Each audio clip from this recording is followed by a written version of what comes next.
Good morning, good afternoon, good evening, food safety friends. Welcome to edition 12 of Food Safety Fridays. Oh, I'm a bit confused. It's a Wednesday. It's April Fool's. You are right. It's correct. It's Wednesday. It's a one-off. The reason we've had it today is because Friday is a holiday for a lot of people. So thanks for joining us today. As you can see, I've got a nice new frame around here with my name and the kind sponsors. These people on the right hand side, hopefully it's the right hand side for you, it might be the left, are the people that sponsor the Food Safety Fridays webinars: IFS Safe Food 360, Food Safety Certification, and Trace Analytics. And by a coincidence, today our speakers are from Trace Analytics. Trace Analytics test compressed air. That's all they do, nothing else. And because of that, they are experts in it. And they're going to share today their knowledge with you. And no doubt, we'll learn something. Every week, I learn something. So I'm sure after today, we'll be a lot wiser about compressed air safety. Last week, when we had Britta, we had a lot of interaction. We had polls and all sorts of things running and questions asked at various points during the presentation. And that was very well received. It was very engaging and interactive. So we're going to do a bit more of that this week. So we'll be looking for your participation at various points during the webinar. Okay, so I'd like to welcome Dick Smith, who's the lab director at Trace Analytics. Hi, Dick. How are you doing? I'm doing well, Simon, and it's nice to be here with you today. Very good. Would you like to tell the audience a little bit about yourself, just for a few secs? Just a little. Okay. I'm a chemist. I graduated from Northwest Missouri University with a BS in chemistry, and then worked for the Department of the Interior in the U.S. and Monsanto and a couple other companies doing mainly analytical chemistry work. And for the last 25 years or so, I've been doing pretty much nothing but compressed air analyses with Trace Analytics. Brilliant. That's great, Dick, and it's great to have you with us here today, and we're looking forward to the presentation. As I was saying, we like to surprise you on these Food Safety Fridays, stroke Wednesdays, and we've got a surprise today because we've got a co-presenter, Ruby Ochoa from Trace Analytics, the president, no less. How are you doing, Ruby? I'm doing great. It's a Wednesday morning here, so just wanted to. Yeah. Do you want to just give us a little brief bio, if you want to, Ruby? Absolutely. Seems like all I've ever done in my working life as an adult is compressed breathing air analyses, compressed air used in manufacturing. I've been doing this for about 35 years. It's one of my passions. One of the other passions I have is dancing. So just a little personal information there. Brilliant. What type of dancing, Ruby? May we ask? Well, yes, it's partner dancing. I like to do West Coast swing dancing is my favorite, but I also like the Latins, you know, salsa, cha-cha, country western. We do two-step here in Texas. Wow. Well, we like to, two-step, yeah, a bit of country and western, yeah. I mean, we like to mix things up on the Food Safety Fridays, but it'd be pushing it a bit to do a webinar on that type of thing, but it's nice to know. Yeah, I think so. Let's just stick to compressed air. That's what I really know the best, not dancing. Yeah. But I must say it's nice to know. Okay, so what I'm going to do now, I'm going to talk to the audience about next week's webinar, and while we do that, if you can get your presentation ready, then we'll be back over shortly. Okay, thank you. Okay. Thanks. Okay, ladies and gentlemen, next week we have the return of Oscar Rodriguez Gonzalez. He's based in Canada, and he's a very clever chap. Next week he's going to be talking about effectiveness and efficiency in food safety management systems. Most of us here will have a food safety management system. What we want it to be is efficient, very simple, streamlined, lightweight, you know, slick, but we want it to be effective as well. So to balance those two things, efficiency and effectiveness, is not easy. And But if we can do that, we get a lot of wins and we get continual improvement of our food safety management system. So we're really looking forward to Oscar's presentation next week, and hopefully he's got a new webcam, a new microphone, so we won't have any technical hitches. But I'll be doing plenty of testing this week to make sure everything goes as smoothly as possible. Okay, just one thing, as I mentioned, the interaction. We do have a poll that we would like you to partake in now. If the audience members can head over to the poll tab on the right hand side, we have an initial question. Do you currently test your compressed air? And simply yes or no. So the question is, do you currently test your compressed air, yes or no? So if you can head over to the poll tab and answer that in your own time, what we'll do is during the Q&A we'll come back to that and see how you voted, and we'll have some discussion around that. Okie dokie. I think we're ready for Dick and Ruby's presentation. You can see Dick's got it on screen, so I'll be back for the Q&A later, and over to Dick and Ruby. Well, hello, and welcome everyone for attending the seminar today. And I want to thank Simon too for graciously hosting us and teaching us how to do this, because we were babes in the wood before we started on this. And now I just want to say, if you have any questions during this presentation, feel free to hammer them out, and Simon will distribute as he sees fit. First of all, a little bit about trace analytics. And don't worry, this plug isn't going to last too long. Trace Analytics has been testing compressed air and other gases since 1989. We're an accredited laboratory to the ISO 17025 specification, and have been so since 1991. We serve customers worldwide, and our main business is breathing air and compressed breathing air, and we do like on the order of 30,000 breathing air samples a year. Also medical gas, we may do another let's say 5,000 or 10,000 samples of those a year. ISO 8573 is a little different analysis, and we don't do quite as few as those, probably a few thousand of those a year. Now, we also analyze samples to custom specifications. That is, if a customer says, well, we want to meet a certain set of limits that we don't see published anywhere, we'll put those into a specification, we'll put your name on it, and we just proceed right pace. Now, I see here at the bottom of the page that it says we do have another poll question, or a question.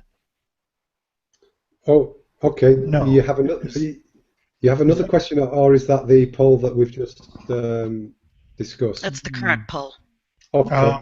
My apologies. Well, good. Then I'll continue. But it's a good reminder. Anybody that's not voted, please do vote in the poll. Okay. Now, one of the primary specification we're going to be talking about today, as relates to compressed air in a manufacturing environment, is ISO 8573. I put this slide here just to show you that there are 9 parts to it. The one we highlighted in red is part 1, which lists the contaminants and the purity classes, and that's a must-have. The others, then, if you want to know more about the methods, might be a good idea to get them. And as it says there at the bottom, you can obtain those from the ISO.org website. Now, briefly, here's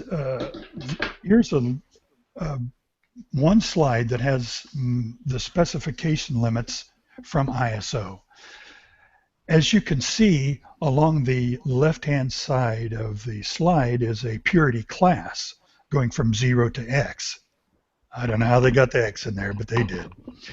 Next to that are 4 columns headed by particles. So particles is the first contaminant they refer to, and then you see water, and water is presented there as a vapor pressure dew point and as a liquid. And the third one is oil, which may be present as a liquid, aerosol, or vapor. And whenever you see, up there at the top, you see we have in brackets PWO. When you see ISO 8573 and that type of notation, the first one will be, in place of the P, would be a number for the class. For example, a 241 would be in brackets 2:4:1. And if you look at the table, you'll see, if you look at 2 across under particles, you would see the limits less than 400,000, less than 6,000, less than 100 for the 3 particle size ranges, less than -40 for water, less than a -40 degrees, and for liquid aerosol, if it were 1, it'd be less than 0.01. So that's just to keep track of what those different numbers mean, or the symbology there. And you will, in the process of evaluating what to use, decide which class is appropriate for you. And later on, Ruby will be giving you plenty of guidance in that regard. I beg your pardon. The primary contaminants that we see in compressed air are those 3. Now, that's not an accident that particles, water, and oil are the ones that ISO addresses. It's because that's what has been seen historically by users, is addressed by the manufacturers of compressors and filtering systems, and, well, that takes care of it, and by the specification. So particles, first of all, can exist as a liquid or a solid. A liquid would be oil aerosol is a good example of that. A solid might be a dust particle, dirt particle, rust, or something like that. Anything that's a solid and won't form a liquid when it hits the wall of the piping. Humidity, ISO refers to this water as humidity and liquid water. Primarily, their spec covers water vapor expressed as pressure dew point. Now, pressure dew point is just the pressure at which water in the vapor stage starts turning into a liquid and begins to condense. And now, liquid water, and I say there, this is joking, if you have it, find somebody else to blame, because if you have liquid water in your system, it will be difficult to meet the more stringent specification limits of ISO 8573. It's not that you can't have it, it's just that you're not going to be able to meet the higher classes of class 1 and 2 probably. Oil is also present as an aerosol and a vapor, and it can also be present as a liquid. If you've looked at an older compressor system that had oil as a lubricant, or well, it wouldn't have to be an older one, and have ever opened it up, you may have seen oil on the inside of the pipes, or some other liquid, which would probably be a combination of oil and water. Anyway, the oil aerosol is primarily there, well, maybe generated from the compressor, and we'll talk about that later. And then the vapor can be from other sources too, but those are the 3 types of oil we're interested in. Oh, we do have other contaminants, and ISO addresses these but does not set a limit. That is, they mention methods, and ISO says as far as gaseous compounds, and there's a whole range of them, we just kind of hit the high ones here: carbon monoxide, carbon dioxide, hydrocarbons C1 to C10. Hydrocarbons that are greater than C6, by the way, are covered as oil vapor, so not covered again. And nitrogen oxides. There's a long list here. They could be acid gases, which ISO doesn't address there either. But there is a method. ISO, I don't know if this is true, but it's ISO or maybe other groups who have a say-so in specification limits state that if your product is affected by one of these gases, then you better monitor it. The same goes for microbiological contaminants, which in ISO's parlance, I believe, means anything that is alive and is colony forming and is pretty small. So I guess I'm not talking about humans in there. Now, microbiological, we'll discuss a little bit more in the next slide, maybe. We're talking about, I apologize for flipping. We'll talk about the sources of contaminants. First of all, there are only a few places they can come from. the compressor intake. And if you're familiar with where your compressor is, the air that goes out of it has got to come in somewhere. It may be inside the compressor room. It may be in a stack that's run outside, or wherever that is. At any rate, that compressor intake is taking in air that has contaminants in it. And then we have the compressor itself. And from the oil in it, or water, or coolant, or whatever is in it, or particles. Then we have holding, receiving, and storage tanks, piping and joints, and cross-contamination, which we'll talk about in a little while. And also another source is after the system is open to the atmosphere, like let's say for maintenance, or pipes are added and then closed, what it was open to, if not valved off from the system, will be compressed and then be living in the compressor system. Another source, which we have seen more than we'd like to see, is catastrophic filter or compressor failure. That is, this is where a filter, one of those spun filters, which is there to clean the air, for some reason just breaks apart and basically spews filter components throughout the airlines. Or compressor failure, when the compressor just fails, and in that case you can see things like a lot of oil entering the system. Now, to go on with that, contamination from the intake it's just what you'd think it would be. There are particles in the atmosphere. The air that we're breathing right now, because of the way I'm choking, there may be a lot of particles in here, but there may be 50 to 100 million particles per cubic meter of various particles in the air, ranging from 0.1 microns all the way up to 5 or 10 or 15 microns. Fortunately, your compressor system has a filter on it to collect those. Another thing that's present in intake air is water vapor. Water vapor, well, everybody knows water vapor, the humidity outside, let's say maybe 50%. Well, that may be on the order of 20, let's say 15,000 parts per million of water, which when it gets to the compressor can cause problems. The next is oil vapor. Oil certainly exists out in the wild, not just inside of compressors, and it can be drawn inside the compressor through the intake. And oil vapor could be from another source. Let's say there's some process going on in the manufacturing plant, and a little bit of oil is generated there for some reason. That can make its way, that is, into the compressor. Other vapors will readily enter, and the kind of vapors we see are solvents from cleaning operations. We see limonene and pinene, which are present in growing things, trees mainly, or they're components in cleaning products, limonene and pinene. We see those frequently. Another contamination from the inlet, of course, are going to be gases. Anything that's a gas, carbon monoxide, carbon dioxide, nitrous oxide, they're going to be present there. And microbes too. Microbes can certainly be in the air in the intake of the compressor, particularly if, as we have seen, that compressor room, if it's not high on the list of priorities, can be a little damp and prone to growing microbes. Now, to go on, as far as contamination from the compressor itself is a highly precise, well-machined piece of equipment, but it does wear.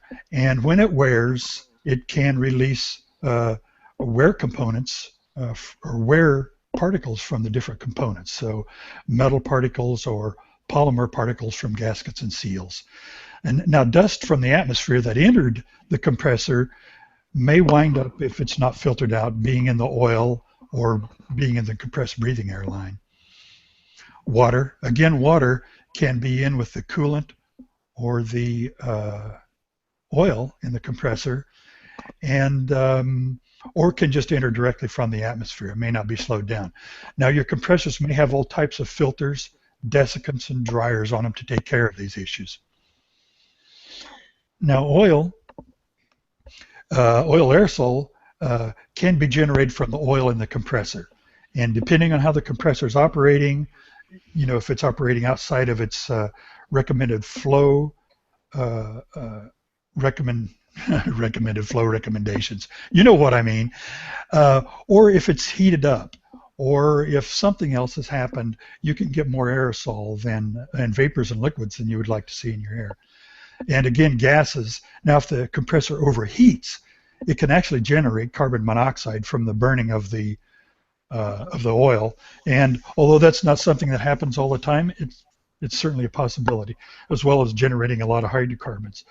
These events do occur even in systems that are well maintained. Occasionally, a catastrophic event will occur. Going on, contamination from other sources. Well, your compressor, the air resides in that compressor for a little while, and then it goes right out into piping. So in new piping, it is very common to see whatever was used to seal that new piping show up in the air sample. Solders, glues, Teflon tape is one we'd really love to see because it's easy to see on the microscope. And so anything used to seal pipes can make it through there. Old piping, well, old piping we tend to see a lot of metal oxides there. So it might be iron oxide if it's iron piping, or aluminum oxide if it's aluminum, and pipe scale. And scale, I guess, may have just built up over time from water being in there, as well as water itself and oil. Now, water gets in piping through a number of ways. Let's say that you have a refrigerated system, and at some point the refrigerator system was out of commission and you got a little more moist air in your system than you wanted. Then when it comes back online and is pressured up, that water can condense. The real problem there is if the water condenses in a low point in the pipe, because then it will stay there and just provide you with a source of water vapor for many, many, many days. Similarly, oil can get into the system, and it will also stay there as a source, giving off oil aerosol as the air rushes across it, and oil vapor. So if piping is a problem, then you can imagine that storage tanks and receivers are too. And if you're familiar with these, they could be several places, but usually they're sitting right by the compressor, and they're a tank that holds a lot of air in order to distribute it at a fairly constant pressure. Another source of contamination is human error. Human error in the sense of, let's say that when the maintenance occurred and a filter was installed, a filter was left out, a filter was installed in reverse, or the filter seal didn't mate properly, something like that. As we mentioned before, a catastrophic failure will certainly contaminate the system, and we have seen liquid oil and liquid water in compressed air piping at the point of use. So it can happen, and it can happen in a horrible way. And we've had several instances where the piping was filled with so much liquid that it has essentially taken years to clean the pipes out. Not wanting to scare you, just saying, what's the maintenance on these compressors? And a catastrophic failure should be avoided by that. And the compressor manufacturers are real good at telling you how to do that. Oh, now, unless I've missed something, then we have some requirements. And Ruby is going to take over from here, I believe. Thanks. Okay, so what are the requirements or guidelines for compressed air quality in the food industry? I've got a few noted here. U.S. FDA says that compressed air basically shouldn't contaminate your product. The Canadian Food Inspection Agency kind of calls out lubricant vapors and fumes. SQF says that it should compressed air used in the production process shall be clean and present no risk to food safety and be regularly monitored for purity. Food facilities must verify and validate the compressed air used in their facility is appropriate for use and not a source of contamination. So the thing that's common to these, as well as just about anything that you can find from other agencies, is that those are very vague statements. They don't tell you what air quality limits to use. For some reason, my screen is not showing the presentation. There we go. All right, so if we could go to the next slide. There is one guideline out there from Germany that recommends particles at a class 1 for indirect or direct contact. Water can be from classes 1 to 4. If it's direct contact, the drier levels, 1, 2, or 3 purity class of ISO. Indirect, a class 4. Oil is once again a class 1 for either direct or indirect. Now, we don't have any customers in Germany, so I'm not quite as familiar with this particular standard. The next standard on the next slide is from the British Compressed Air Society. Oops, wait, there's a poll question. Let's go to the next slide, please. Okay, so that question is, Dick, could you get the slide back on there for me? Or Simon? Which one? It's the next one. The next slide.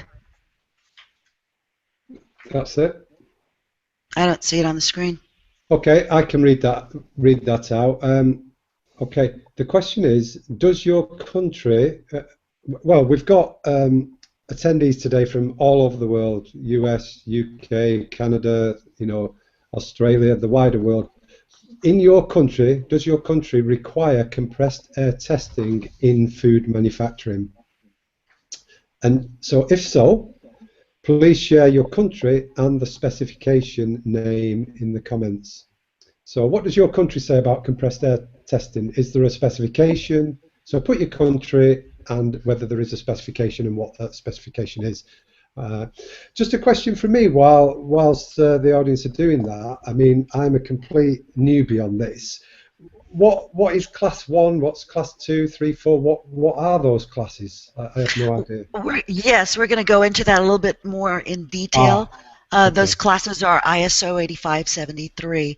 We briefly mentioned them earlier, but we've got some more slides with the specifics of those limits for particles, water, and oil. Okay. And the next slide that's coming up does have some more specifics.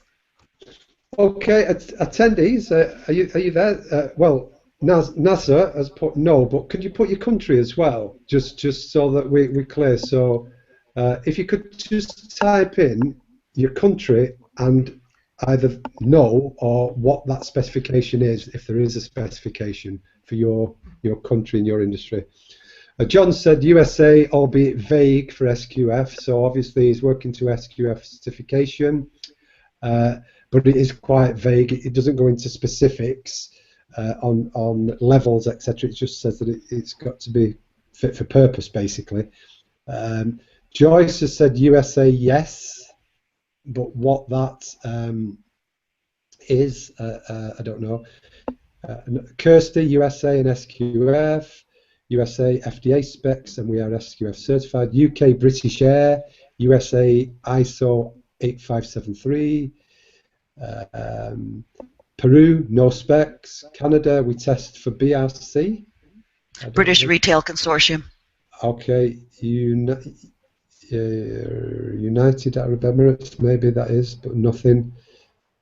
Brazil, no specs. USA, SQF. But the SQF isn't a spec, is it, as such?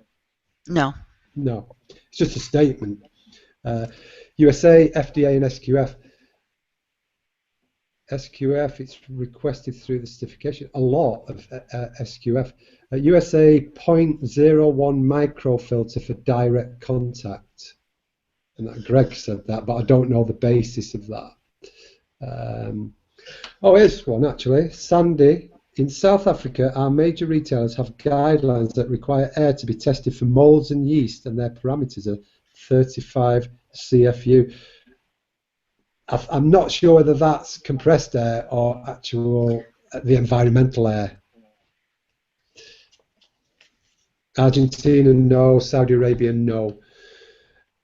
USA vague specs, Marv is saying. So pretty much, in summary from what we've got there, is that there are no real detailed specs. There are vague statements in certain standards, but nothing concrete. That's to summarise. Okay. Okay, that's kind of what the food industry is dealing with. There's no one place where they can go to and say, okay, all I have to do is meet this spec, and I can be assured that my air is safe. So if we could go to the next slide, I believe, yeah, here we go. The British Compressed Air Society has a food and beverage grade compressed air best practice guideline 102 that uses ISO 8573 purity classes. It's a really good document. It goes into quite a bit more than just the purity limits. It discusses the frequency of testing. They recommend twice a year testing. And the limits that they've established for direct contact, it should be a ISO class 221. Now, if the slide could come back, you could see what that meant. Class 2 for particles, particles has 3 different size ranges, 0.1 to 0.5. The limit there is less than or equal to 400,000. The second size range is 0.5 to 1 microns, and the limit is less than 6,000. 1 to 5 microns is less than 100. Can everyone see the slide? Because I can't. Yes, we can. Okay, great. Well, I'll just keep going with my paper copy. I'm glad I have it. The water is a minus 40 degrees C or F, which would require a desiccant dryer in order to meet that. And then the oil levels are at the most stringent level of a class 1, which is less than or equal to 0.01 milligrams per cubic meter. For indirect, it's slightly different. It's a class 242. The primary difference is for water, a class 4, that plus 3 degrees C, means that you have a refrigerated dryer installed. And the oil, you get a little break there. For a class 2, it's 0.1 milligrams per cubic meter. This particular document is available from, we don't have the link there. Okay, we can provide that. We can provide that at a later date. Well, we will be following up with an email to all attendees, so we can easily put that link in there. That's not a problem. Okay, great.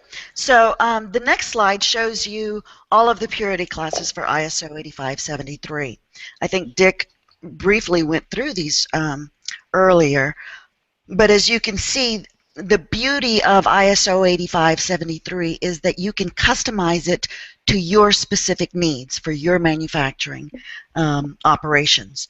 So that means you don't have to say, I'm going to meet a class 1 all the way across the board. You can select a class 2 for particles, a class 4 or 5 for water, a class 1. Any of these purity classes can be mixed and matched together. If particles is not a risk for your product, then you don't have to go with the more stringent ones. But basically, ISO 8573 isn't going to doesn't have any section in there that says for food and beverage do this, for pharmaceutical do this. They leave all of these purity classes up to you to determine which is appropriate. The nice thing about this particular version, the 2010, is that when it got updated, it was harmonized with what filter manufacturers can actually do. Prior to this, they didn't match. They were extremely low for particles, and it was difficult to find filters that could actually meet those limits. So the good news is these purity classes you can specify and then go to your filter manufacturer or compressor manufacturer and say, I need to meet these purity classes, and they know exactly what you're talking about. This is a language between compressed air users and compressed air manufacturers and filter manufacturers and compressed air testing laboratories. So if we could go to the next slide, what are your options when you are trying to determine how to specify the testing of your compressed air? There's a variety of options. You can create a custom specification. We have many of those where corporate quality control team has come up with purity limits for their operations. Typically what we see are particles, water, and oil being specified, as well as microorganisms. You could just defer to the BCAS. This is a consortium of experts from manufacturing of compressors, filters, end users that have come up with these specifications for the food industry. So that's a class 221 if the air comes in direct contact with your product, or if it's indirect, like you're using it to blow off a conveyor belt, if you're using it to anything that isn't actually touching the product would be in direct contact, and that's a 242. Or you can pick your own limits from ISO 8573. Now, we frequently get asked, well, what about breathing air specs? Can we use those? So the next slide, basically... Just 1 second there, Ruby. I think we did have a question there okay, that we great. would like to put out to the audience. And that's just, we're asking, we asked earlier, do you do compressed air testing, which we're waiting for the poll answer shortly. But for those that do compressed air testing, what do you test for? Particles, water, oil, micro, all, or something else? So if you could just type in, those that do compressed air testing, what exactly do you test for? And that could be particles, water, oil, micro, all of them, or in fact something else completely.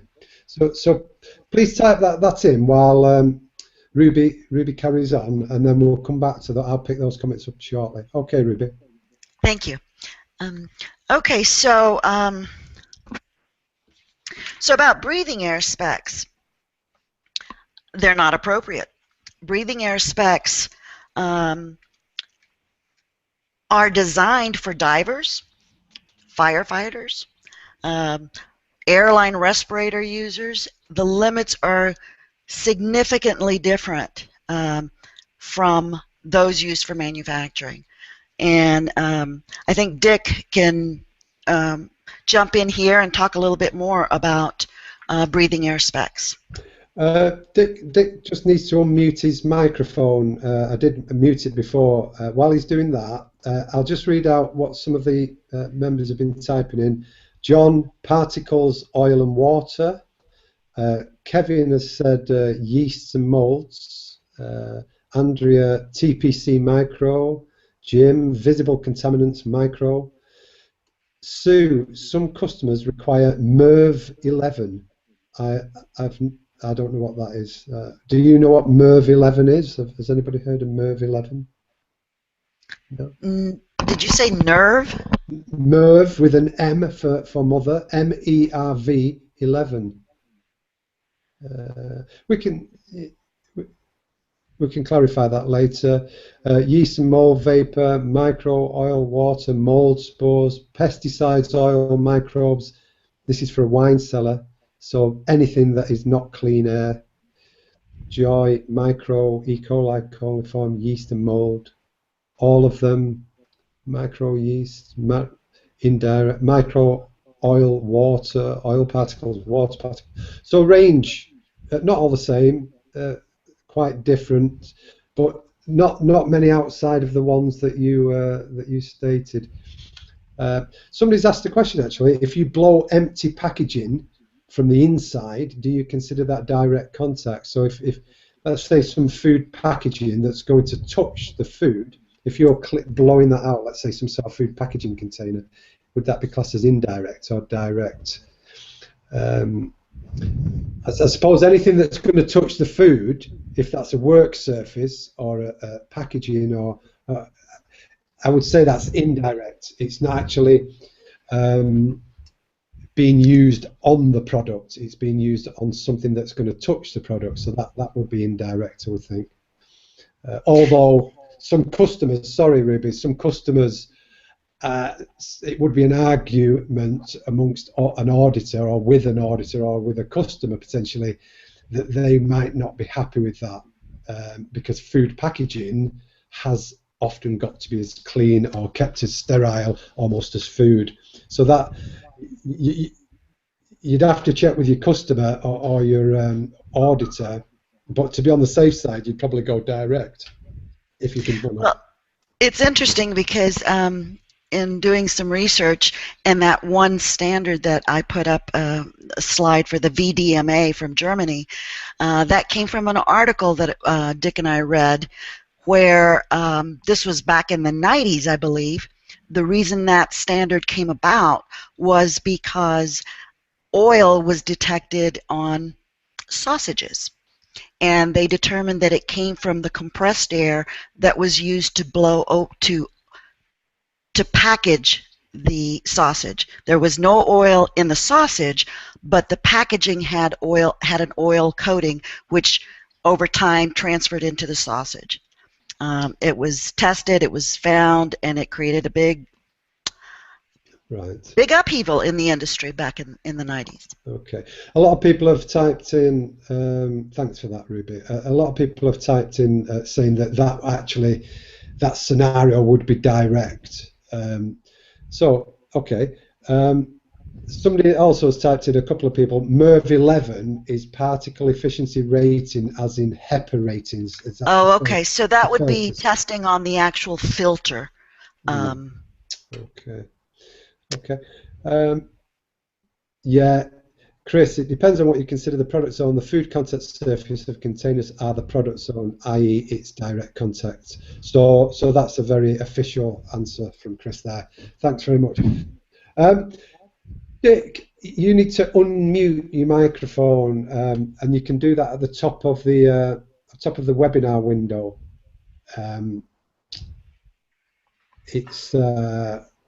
If you go to, in fact, if you speak, it might ask you to unmute your microphone. Are you going to talk now? Yeah. Are you there, Dick? Yes, I'm here. Can you hear me? Loud and clear. Perfect. Okay. Oh, well. Now I've lost the presentation, but I'm sure I'll find it soon. Well, that's great because I can see it now. Yeah, you just need to go back into the Chrome, your PowerPoint window rather than the Chrome window, so that you can transition the slides if you need to. Is it visible now? Yes, we can see that. Yeah. Okay. So I should continue. We say that the breathing air specs have their place, as Ruby said. Indeed, we do, on the order of 30,000 of these breathing air spec samples a year. But, and we'll show you why, they should not be used for ISO 8573 very generally. Now, I guess there could be some instances where it could be, but I think you'll see after we point a few things out that there should be avoided. First of all, the methods aren't generally the same methods that ISO asks you to use or requires you to use. Particle counts are not covered in breathing air specifications. Particles and oils are not differentiated. That is, they're just there together in one lump number in milligrams per cubic meter. And dew point is not generally at pressure, although in some specs it is, as in the Canadian specs. And the oil vapor technique is just not sensitive enough.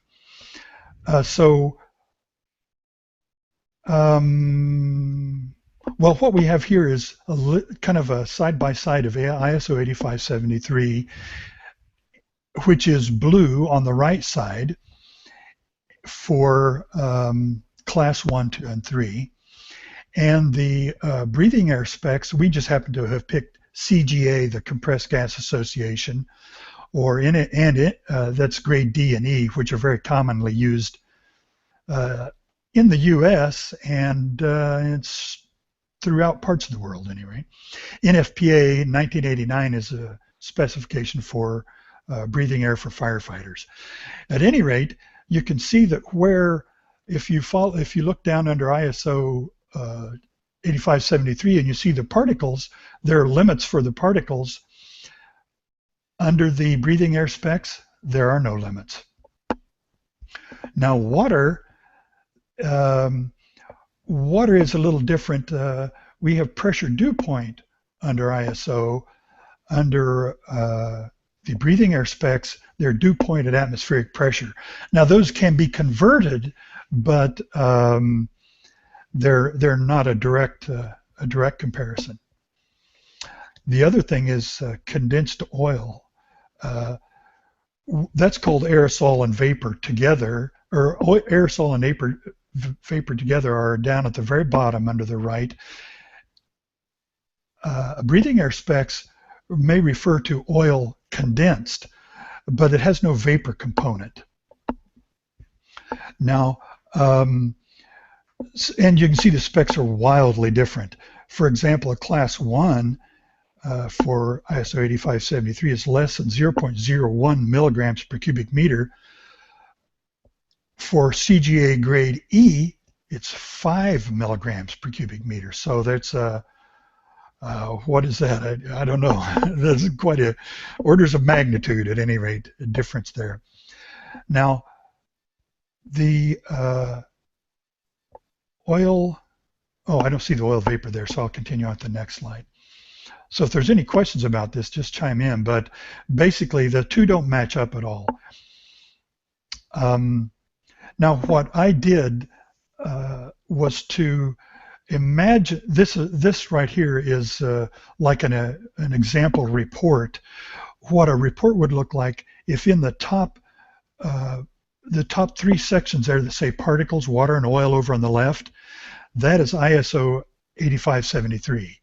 The bottom where it says other 2, in this particular case, happens to be the Compressed Gas Association grade E limits. Well, so what I did was I just compared these. This isn't a real sample, but it's a sample that shows a theoretical sample that shows striking differences. For example, first of all, we see that for this particular class, which I selected a 221 to compare the grade D values to, which are under other, starting with oxygen, nitrogen, and so on, that across the board we fail in ISO 8573. Across the board passes in CGA grade E. Of particular note is if you look at the next to the bottom line where it says oil condensed, there's a reading of 0.1. For compressed breathing air, that is just fine. As it turns out, that 0.1 milligram per cubic meter could contain as many particles as you see up at there at the very top that's circled in the big red circle. It could contain as many as 140,000 particles in the 0.1 to 0.5 range, 22,000 in the 0.5 to 1, and 1,400 in the 1 to 5. So, and that fails this particular class 2 miserably. The other thing that we will not find is generally when we see particle counts in this range, if you look at 1 to 5 microns, that's 1,420 in the third line down, there will almost always at that level be particles greater than 5 microns. Now we haven't mentioned this, but any particle that is larger than 5 microns means that you cannot use classes 1 through 5 with ISO at all. You have to then go to a specification which is mass by concentration. So at any rate, anything larger than 5 would probably have been there. The second thing I'd like to point out, I hope I'm not going too fast, is that if you look down at the bottom blue oval where it says TVHC less methane, now TVHC is just total volatile hydrocarbons. And basically for compressed breathing air, that pretty much means anything that has 2 carbons up to probably about 10 carbons. And so that's a vapor. Now we see here that that is 1 part per million. That very same 1 part per million, if you look up at the blue oval under ISO where it says oil vapor milligrams per cubic meter, is 7.65. That's because when you convert parts per million to milligrams per cubic meter, you do it with a derivation of the ideal gas law. This winds up being, for a normal oil vapor molecule, 1 part per million is over 7 milligrams per cubic meter, which means that the breathing air method is simply not sensitive enough. You could convert it, but then you would fail. So it's used for a different purpose altogether. I'm sorry about the busyness of the slide. Now, just to say this again, on that comparison we had for particles, ISO 8573 failed class 2 and 3, and there was more than 166,000 particles per cubic meter in that same 0.1 milligram per cubic meter of matter that the CGA sample possessed. And also, particles are of an unknown nature under CGA. That is, you don't know what size they are. You just know there's a mass of material. Once again, not to ride this, but oil vapor, the first bullet up there, oil vapor does not equal total volatile hydrocarbons with a capital C at the end. I don't know what that is. At any rate, probably content. At any rate, ISO 8573 says this: an oil is anything that contains over 6 carbons. But breathing air, hydrocarbon there would be anything that contains more than 1. And that's usually 1 to 10, but it could go up higher. ISO for oil vapor fails classes 2, 3, and 4. CGA grade D passes. And that's for 1 part per million of this material, which we assumed was, we picked this molecule of a molecular weight 184, which is about the middle part of the oil vapor range, from C6 to C20, even though oil could be much larger than that. So anyway, 1 part per million of vapor equals 7.65 milligrams per cubic meter for an average oil molecule, which means you can't really use the breathing air spec. Oh, well, so not to beat this horse, breathing air specs do not possess sufficient sensitivity. Their units aren't the same as the units used by ISO, and their methods aren't the same either. So that's pretty much the bottom line on that. So I would say, do yourself a favor and do not use a breathing air spec. It's most likely won't serve you very well. Oh, I guess we go on to the. I don't think there were any questions in that regard. So back to you. Just one thing, Yes. Dick. There's been a lot of chat in the chat box about the various standards, SQF and BRC, and even the one linked to FSSC, PAS 223, and all of these standards basically, in a nutshell, say that the air that you use, the compressed air, should not put the product at risk. That's pretty much it. And they're not helpful in telling you what that means. And I suppose it's about risk assessment then from for your products and process to determine exactly where compressed air is used, firstly, indirectly or directly, or both. And then the de facto standard then must be ISO 8573. Am I right in saying that? Yes, that's true. I believe I believe all those standards refer to ISO 8573. And one thing about ISO 8573, ISO 8573-1 has the purity classes and contaminants. But all the other ISO documents, the 2 through 9, are normative references in ISO 8573-1, meaning I take that to mean that they are necessary parts of the specification. So when they refer to these other methods employed, those shall be followed as best can be done. Okay. Now I've got a very long one there. I will just read out from Christy. Obviously, Christy asked, when I asked how can I meet the SQF air quality standard, this was what I got. So this was the reply from the SQF. The SQF auditor looks to make sure manufacturers have the proper points of use filtration in place to ensure clean, safe air. That means that the air coming in contact with food or food contact surfaces should present no risk to food safety. Using sterile grade air is one of the most effective ways of reducing food safety risk. Every compressed air installation needs to ensure removal of particulate and coalescing contaminants down to a safe level. Monitor your compressed air line regularly to ensure integrity of the filtration system. By installing proper compressed air filtration at the point of use, you will meet or exceed GFSI, CFR Title 21 and the SQF standard for compressed air.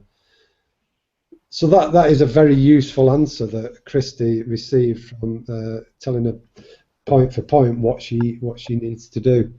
And bottom line, what they're saying is you have to have controls in place, and then you have to monitor that these controls are effective.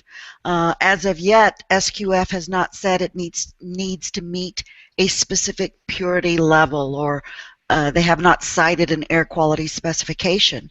I predict that in the next 5 to 10 years they will. Right now, they're allowing everybody to figure out what it is they have and to get it into shape. This is exactly what happened 35 years ago in the breathing air industry. There were no established limits. They started coming out. The Navy had one for the diving. Then NFPA had some words about the safety of air for their firefighters. And now we have so many air specifications for breathing air worldwide.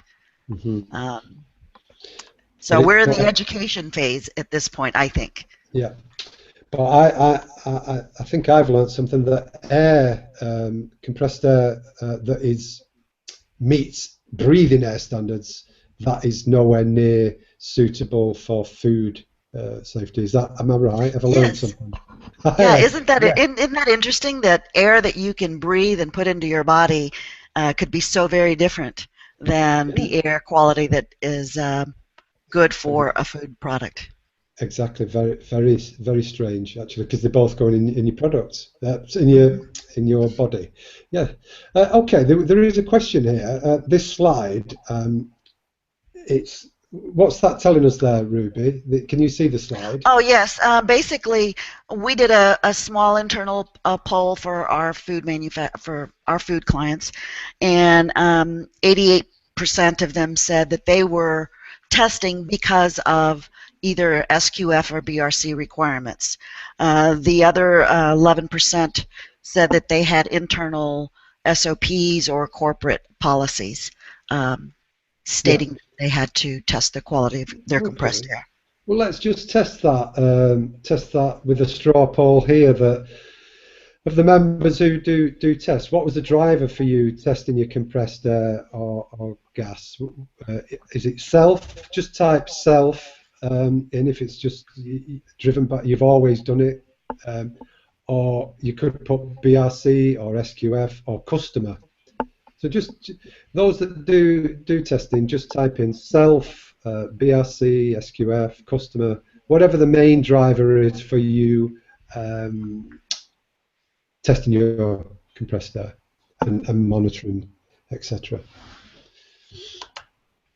So, while they type in, have there some more slides? Have we got some Yes, more slides? yeah, we can go on to the next slide. The most common failures that we see from the samples that we receive, in this order, primary cause of problems are particles. The secondary would be water, and surprisingly very little samples that are failing oil. And these are for classes of like a class 2, class 1, more of the stringent ones. Okay. And then we've really got only, I think, 1 or 2 more slides left. Okay. So, should we continue, or do you want to do anything about this? Well, I can. Yeah, I'll summarise this now. Without doubt, it's looking a bit like your poll. Okay. It backs up your poll. The vast majority, apart from Javier, he's our weekly joker, irresident joker. My mum said so. So. Well, and Mom always knows best. Well, exactly. That's right. So I think 88%, yeah, and then 1% Javier. Yeah. Okay. That's fine. So it mirrors your poll, basically. All right, very good. So where do you start? Where do you go from here? First thing, obviously, is you have to do a risk assessment. What is the risk of any kind of contamination of the things that we've talked about, particles, water, and oil? We very briefly spoke about microbes. We're not a micro lab. We are a laboratory that tests these other types of contaminants. That's why we kind of short-shrifted the microbe. So evaluate your risks, then determine what purity limits you're going to use. We've given you some information on and some guidance, and we will send you some links to that BCAS guideline. What we offer is a baseline test for the majority of our customers where there is no established purity limit. You take the sample, you send it in, and then basically we determine which purity class your air meets. So that's what we call a baseline. Other customers send in their samples and they say, no, I need to meet a 221 or my corporate standard. Those are things that you're going to have to determine. The other thing is determining a sampling plan or a monitoring plan.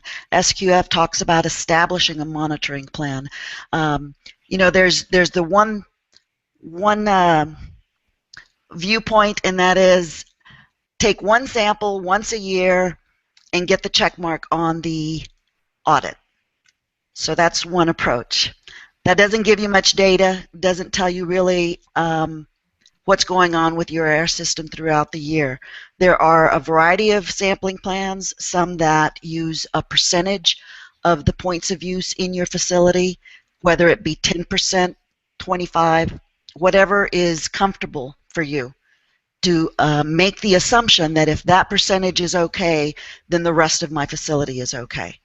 There's another where some people will take a sample as close to the filtration of this compressor system as possible, one as far away from that, say at the very end of your furthest line, and then one somewhere in the middle. You always want to take into consideration if you have different ages of piping, ages of the building, if you have multiple stories, you want to make sure you capture some of those samples as well, some of those points of use in your sampling plan. There's a very useful sampling plan, and that is to determine if you're changing your filters frequently enough or on the right schedule. And that is take a sample right before you change your filters. That's going to give you your worst case scenario. Did they still meet good, safe, quality air right before they were changed out? Or had you had breakthrough and you are now not filtering it like you thought you were? that's useful information. Then, of course, you take a sample immediately after to make sure that everything is good to go, that the filters are doing what they say they're going to do, and that your operation is in a good state. So lots of different monitoring plans available. You just have to pick one and write it up in your SOP. Once you get your test results, take a look at them, read them, evaluate them, call up the lab and ask them what they mean. Sometimes they're not quite as easy to understand. And then once you have enough data points and you've sampled enough, see if you have a trend. What we like to recommend is taking samples at different times of the year, spring, summer, winter, fall. People act differently during the winter, say, than they do in the summer. Perhaps the bay door is open and you're having all sorts of good fresh air coming in. That might affect the quality of the intake going into the compressor. Lots of things that you might notice if you take samples at different times of the year rather than the same time every year. You'll get a picture of just that. Once you have enough data and you understand what the quality levels are of your compressed air system, then you can determine if upgrades need to be made, if point of use filters need to be purchased, if your piping needs to be cleaned out. So basically, to recap, and Dick, did you want to do a final recap since we haven't heard from you in a bit? Can I just ask a question? Sure. Please. So I want some air testing. What do I do? Put it in a bag or something, or and just put it in the mail? How do I get it over to you? What the heck? Well, I suppose there's different ways of doing it. The way we do it is we have sampling equipment that consists of a small filter cassette that collects particles and oil aerosols. We have a small detector tube that checks for the water, and then there's a charcoal tube that is used to capture the oil vapors and organic solvents. Those 3 or 4 items are put into a small box. It probably weighs about 3 or 4 ounces and can be shipped back to our lab by FedEx, UPS, mail, except the mail, of course, is slow. Mm-hmm. It's not a pressurized sample, so it's not a hazardous shipment. And then when we receive it, you know, we get it rocking and rolling and get it analyzed for you. Great, I'm glad you cleared the air for me there. Okay. Oh, sorry. Simon, you're so funny. Please continue. Well, I guess if I'm going to summarize, if anybody can hear me. Yes.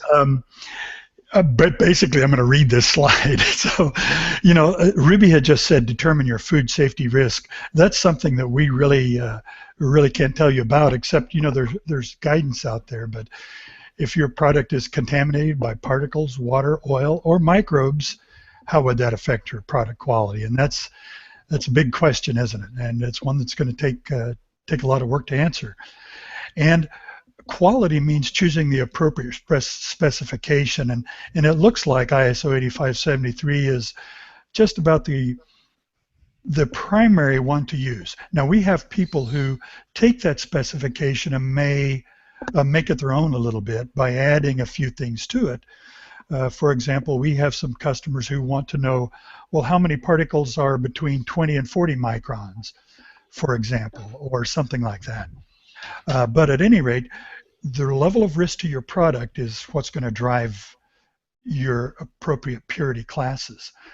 And as we've found, when people collect their first sample, we, as Ruby said earlier, we do a baseline, which means you send the sample into you collect the sample, send it in, and then we will show you what the most stringent class that each of those 3 contaminant groups will pass, and then you can take it from there.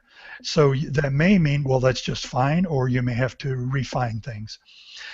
And after you've decided if, well, we need to change our system or change the specification, then you'll want to use a continual monitoring program, because compressed air systems are dynamic devices that change all the time. And I have maybe a different point of view than some people, but to me it seems like as soon as the system is started up and filters are put on, the compressed air quality will at some point start to degrade. Now, that may not really be true in every facet, but it is generally true that those filters are going to start loading up. If you have a desiccant filter, it's going to start collecting water. The particle filters are going to start collecting particles, and at some point, those will fail or allow something through, unless they're maintained absolutely properly. So I think that wraps that up. Does it? That's great. Okay. Could you click on, go to the last slide. Okay, so brilliant. Thanks. Have we got another slide? Sorry. Well, that's just it. There you go. There's a contact email and our website on there that we'd like for the viewers the attendees to see. Smashing. Now I've got to edit this video and take that little snippet out. Never mind. Okay, that was great. Thanks very much. There was a lot of audience participation, and we did answer a lot of questions along the way, which is in some ways is better than leaving it all to the end. I have got the result of the poll. So the question was, right at the very start, do you currently test your compressed air? And do you want to have a guess? Do you want to have a guess, Ruby, what the percentage is? I'm going to say 33% test. And what about you, Dick? I would say it might be a little lower than that, maybe 20, 25. Higher, lower, higher. It's actually 41%. So we've got a good crowd here. Oh, that's great. So 41% are testing. 59% are not testing currently. That's good. So it's about going back to your standards and your customers and looking at, and your own process and products and looking at your risk assessment and saying, what do I need to do? And where have I got indirect and direct contact, and what levels of air safety do I need there? Yeah, very good.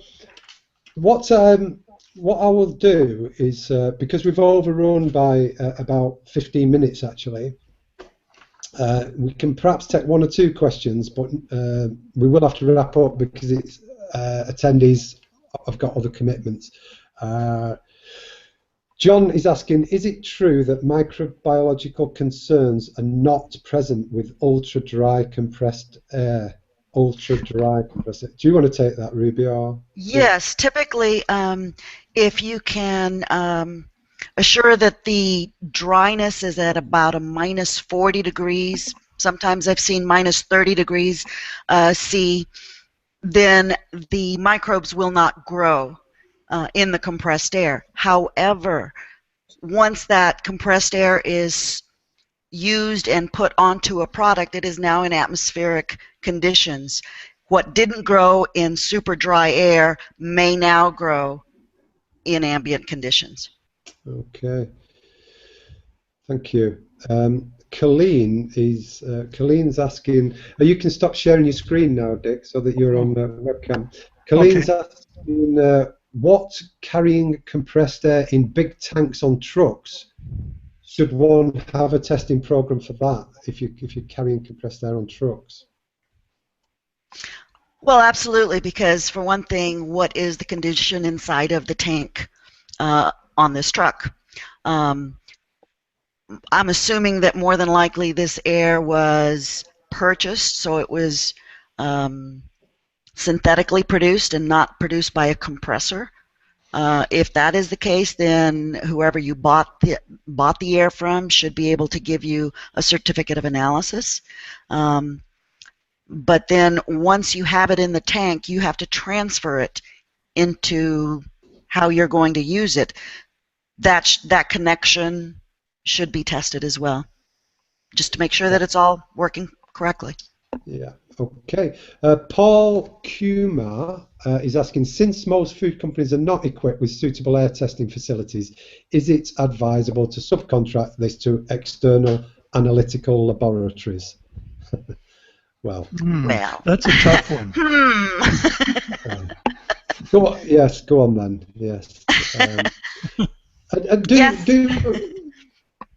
Do laboratories have to be certified in some way? The laboratories themselves. Only the good ones. Yes. So like for example, Trace Analytics. Yes. Yes. If you're going to, I think SQF even states that if you're going to send samples to an outside laboratory, it must meet ISO 17025 certification. So that still applies to a lab like yours, 17025. Yes, absolutely. All right. Okay, that's clear. Okay. Some comments saying, yeah, great webinar. Thanks to all concerned. Compressed air leakages in food products are dangerous, Victor has said. Okay. I'm sorry, what did they say? Victor said compressed air leakages into food products are dangerous. I suppose they're only dangerous if the compressed air is not of a purity standard enough. if the compressed air is food safe, it shouldn't be a problem. I think what we'll do is, because we're well over the allotted time, we will have to wrap up.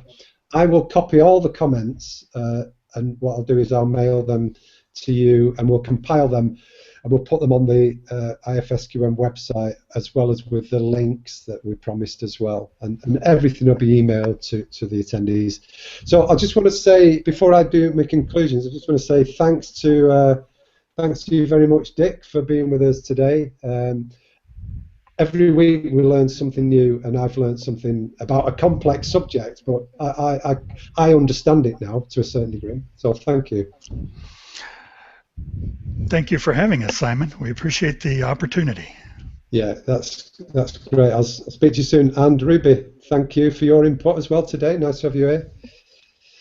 Well, thank you. Thanks for the invite, and we appreciate everyone taking a little bit of their time today to listen to compressed air quality issues.